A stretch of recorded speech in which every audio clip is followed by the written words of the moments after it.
Good morning, good morning.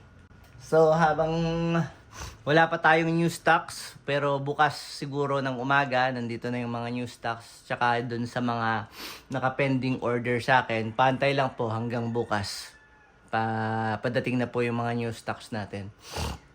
So sa ngayon, unbox muna tayo. Kung nakapalo kayo sa akin, siguro napanood nyo na yung nabenta ko yung sarili kong unit. Yun yung previous unit ko, yung WE Glock 34 na G4 series, tapos with red dot and ano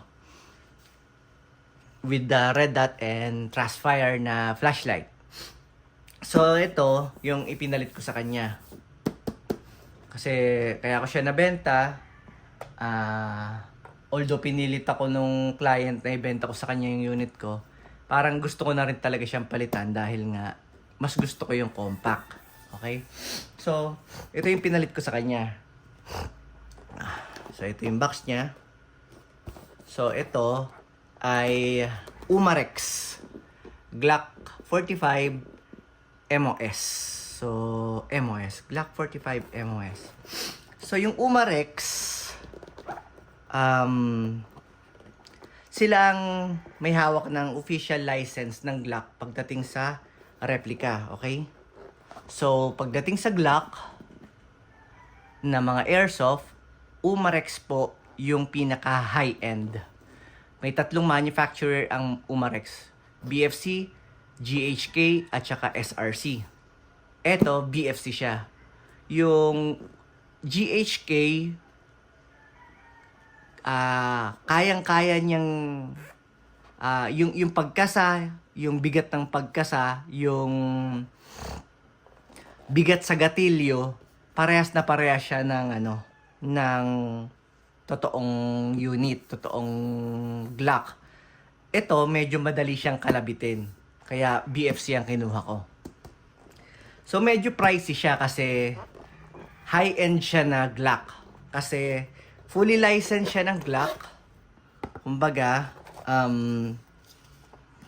nagbabayad yung Umarex sa Glock para makuha yung details ng font, yung size ng yung bigat. So, yung Umarex, sila yung pinaka-realistic pagdating sa Glock. Okay? So, yung markings, nakikita nyo, medyo pricey lang siya. And it cost me around 11,000 with this unit. Okay? Wala namang special sa kanya. Wala siyang Kumbaga, fully licensed yung unit, yung markings, yung ayan officially licensed product of Glock. Ayan. So makikita nyo, may serial number. May serial number. Pati dito, may Glock,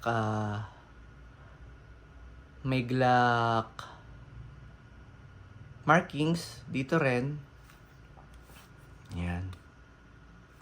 So, kung gusto nyo ng pinaka-realistic na Glock, you go with Umarex. So, Umarex ang kunin nyo. Okay? Medyo mahal lang siya compare sa iba. Pero ito, pwede siyang koleksyon. Pwede rin siyang panlaro. Kasi sa durability, reliability, ano pa ba? Accuracy and precision. Yung Umarex is talagang number 1 pagdating sa Glock. Okay? So, ito siya. Glock 45. Okay? So, discuss naman natin yung Glock 45. Anyway, ito, makikita nyo, may serration lang siya dyan. Simple lang siya. Ayan. Simple lang siya. May serration dito, may serration dito. Tapos, ayan. Tapos, ito yung markings niya.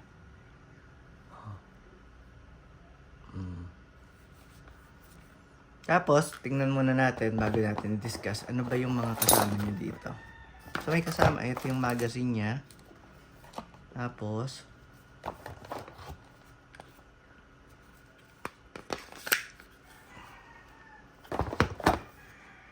Ito, kaya, di ba, sabi ko, Glock 45 MOS. Kaya po siya MOS, meron siyang kasamang mga plates. So, modular optic system, yung tawag dun, yung ibig sabihin ng MOS. So, basically,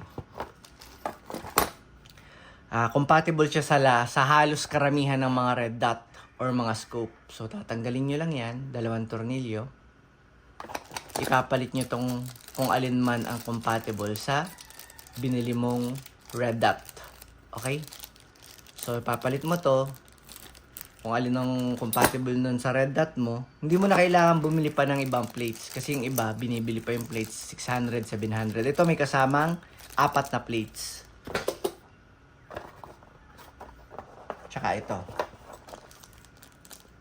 Ito, pantanggal nitong plate na to, pampalit dun sa gagamitin mong plate. Ito naman, yung isa, dito siya ginagamit. Kung yung mga Tokyo Marui specs is kinakalas yung slide nila para ma-i-adjust yung hop-up, ito, dito lang. Sa butas na yan. Ipapasok mo tong allen, pagka clockwise, increase ng hop-up. Pagka counterclockwise, magbababa kayo ng hop-up, decrease ng hop-up, okay? So, kung naisip nyo kung ano yung hop-up, meron po dyan sa mga video ko, parang sa isang video ko ng Pit Viper, na discuss ko dun yung hop-up, kung ano yung hop-up, okay? Hanapin nyo na lang. So, may kasama siyang 2 tools at saka wala na. So, eto, discuss natin kung ano yung Glock 45. Yung Glock 45, so ang pinakasikat kasi, which is the standard size ng Glock is Glock 17. Tapos yung Glock 18, yun yung may full auto. Tapos merong Glock 19. Kasi nag-boom yung paggawa ng Glock 17. Ang dami, sumikat. Doon sumikat yung Glock sa Glock 17. Tapos, di syempre, yung mga tao, maraming feedback, maraming mga nasasabi. Kasi wala namang ka-anuhan ng mga tao anong tawag doon? Walang kakontentuhan. Di syempre, may nasasabi, okay yung Glock, kaso medyo mahaba siya Kasi yung full size ng Glock 17, mga ganito po. Glock 17 pa ba akong Parang wala na. Parang ganito siya. Yan. Mas maganda sana, compact, sabi ng mga tao, ng law enforcement, ng civilian, at saka mga gun owner. At saka mga gun enthusiast. Mga nag-collect ng gun. So, okay sana sabing ganon. Medyo mahaba lang siya. Mas maganda sana kung compact, kung ano. So, gumawa yung Glock ng Glock 19. Yung Glock 19, ganito kahaba yung size niya. Tapos, ganito yung grip niya. Hanggang ganito lang. Wala kasi kung Glock 19, wala rin ng Glock 17. Ba't ba nireview ko tong unit ko? So, parang ganyan. Yan. Hanggang ganyan. Tapos, ganyan kahaba yung slide. Tapos, hanggang ganyan lang. Yan. Bawas siya. Okay. So, maganda ang feedback. Pwede siyang conceal carry. Pwede siyang naitatago siya, nakukonceal siya ng maayos. Tapos sabi na naman, after ilang years, sabi na naman ng mga tao, kasi yung Glock 17 po ang laman nun na rounds. Sa totoong firearms, 17 ang kasya sa kanyang bullet sa magazine. So, yung Glock 19, 15 lang. So, bawas siya ng 2. So, after mga ilang years, sabi, nagbabasa siguro ng mga comment yung mga or yung sa critics at saka sa mga feedback. Sabi, okay sana kaso bakit Bakit kulang ng 2 bala, sabi ng mga tao. Okay sana siya hindi na ba magagawa ng paraan? Bakit kulang ng 2 bala? So, nag-extend sila ng magazine. Mga lampas hanggang ganyan. Kunyari, ito yung Glock 19, ganyan siya. Tapos nag-extend sila. So, ang pangit. may mga naglabasa na extended magazine pero ang pangit. Tapos sabi ng mga tao, hindi ba pwedeng gawa ng paraan? Sabi ng mga tao sa Glock. So sabi ng Glock, gumawa sila. Which is nakat yung video, dumating kasi yung nagdi-deliver ng tubig. Ayun, nasa na nga ba ako? So gumawa sila ng Glock 19X.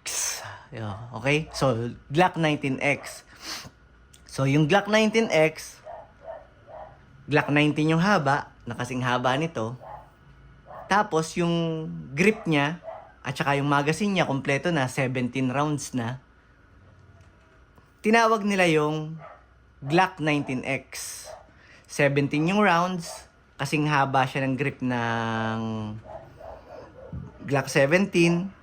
Tapos, Glock 19 yung slide, yung barrel. Tapos, ang color nun, is tan. Color brown siya. Color siyang DE, Dark Earth. So, sabi na naman ng mga tao, okay na yan. Bakit kasi hindi kayo naglabas ng kulay black? So, ayun, di ba? Bakit kasi walang pagpipilian kung kulay brown o kulay black? So, kaya nila nilabas yung Glock 45. So, this is basically Glock 19X. Pero, black lang yung kulay niya. So, iniba pa nila yung pangalan, pero talaga, Glock 19X siya na black lang yung colorway. Tinawag nila yung Glock 45. Ayun. So, ayun. Kaya merong Glock 45. Kaya siya yung ipinalit ko sa unit ko kasi gusto ko ng compact. Yung malakas ang FPS, hindi na ako dun eh. Kumbaga, wala akong pakialam kung mahina or malakas yung FPS. Gusto ko siyang hawakan. Kasi yung iba gusto ko malakas ang FPS. Mahaba, 7.0, ganyan. O tapos, pag binili mo siya, wala naman kasyang holster sa kanya. Hindi siya pwedeng, wala siyang kasyang sukbitan. Tapos hindi mo siya pwedeng ipanlaro sa mga wargames kasi sobrang haba nga. Sobrang bigat, sobrang haba. So, kinuha ko yung compact lang. Kasi sa wargames naman, pagka gagamit ka lang ng pistol, sa wargames, pag ubos na yung bala ng rifle mo, tapos, pag malapitan, pistol lang gagamitin mo. Kung gusto mo ng malayo, mag-rifle ka. Hindi mo naman kayang barilin ng sobrang layo yun ng pistol eh. Pag malapit na, pistol na. Ba't mo pa kailangan ng, di ba? Yung iba, may mga reason sila, kaya gusto nila ng mahaba. Pambabaril daw nila sa mga peste ng daga. O, pwede yun. Pero kung lalaro kayo, tapos mahaba, kung gagawin yung sa practical shooting, target shooting ng mga tropa, ang hirap nun. Ang haba kasi. May kakilala ako, ganun. Tawag namin si Robocop. Kasi mukhang Robocop yung baril niya. Malakas yung baril niya. Kasi nagpo 420 ang FPS nun eh. Eto, so itatry natin kung ilan ang FPS niya. So, pasensya na kayo, mahaba yung video. Gusto ko lang i-share sa inyo habang wala pa tayong... So, ito, ganito. Kita nyo, wala siyang butas. Hilahin nyo lang siya dito. Bababa itong pinakalock niya, tapos hila lang. Lagyan natin siya ng 0.20 kg na pop dyno. So, ganito pa ang pag-insert ng gas. Opo.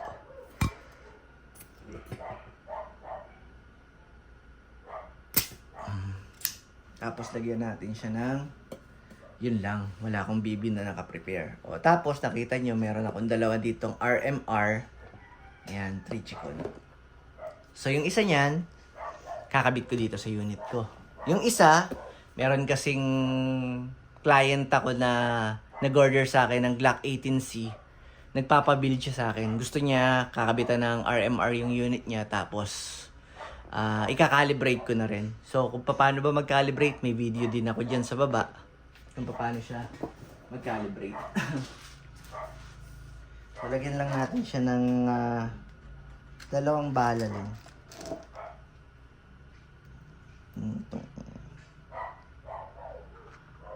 Okay.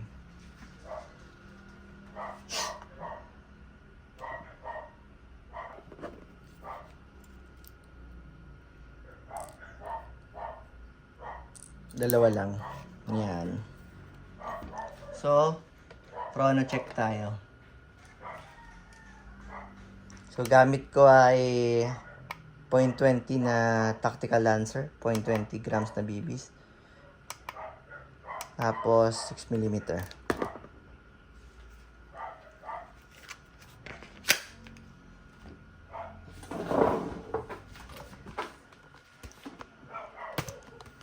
Yep!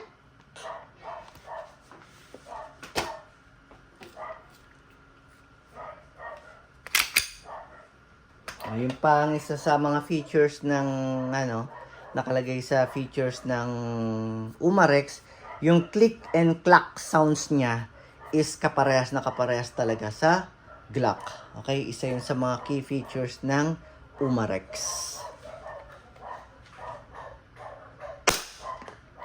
.313. O, yun, nakita nyo. Mahina lang siya kasi yung dati kong unit 380 eh. 326. So, nandun lang siya sa mga pangkaraniwang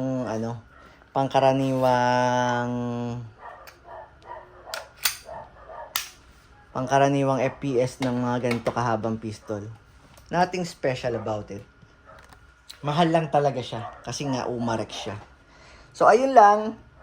Sa mga, kung gusto niyo ng mga ganitong klaseng content, at saka interesado kayo sa mga airsoft na mga itinitinda ko, mag-message lang po kayo sa Facebook ko. Kung hindi nyo alam yung Facebook ko, is Rabbit Frost. Hanapin nyo lang yung Rabbit Frost, okay? Tapos, sa mga YouTube subscriber ko naman or viewers ko naman, baka pwedeng sa mga new viewers, mag-subscribe kayo. Pwede nyo naman pindutin yun. Malaking tulong po yun sa akin. Okay? Tapos sa mga YouTube na nanonood sa akin, punta lang kayo sa Facebook account ko, Facebook/RabbitFrost, para sa mga gustong bumili at saka magpa-send ng picture with pricing ng mga airsoft. Okay? Maraming salamat.